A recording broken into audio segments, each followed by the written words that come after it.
எக்கா sugar over ஆகி போய் தான் இந்த மனுஷன் செத்து போய்த்தாராம.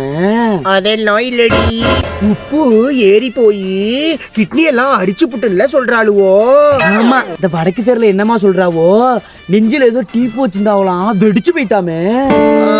அதெல்லாம் இல்லடி, பொண்டாட்டிக்காரி தான் என்னமோ பண்ணி புட்டான்னு சொல்றாளுவோடி.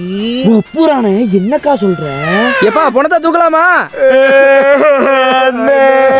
தம்பி வாடா போலாம். இம்மா எனக்கு ஒரு சந்தேகம், எப்படி பொம்பளை எல்லாம் போய் உட்கார்ந்தோடனே அழுவ ஆரம்பிச்சிடுறீங்க?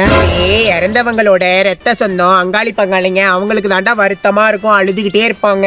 ஆனா போற நீங்க தான் உடனே அழுவ ஆரம்பிச்சிடல, அது எப்படி? எங்க அண்ணன் செத்து போயிட்டாரே, நாங்க 4 எத்து போயிட்டோமே. ஏமா ஏமா ஏமா அழுவுற?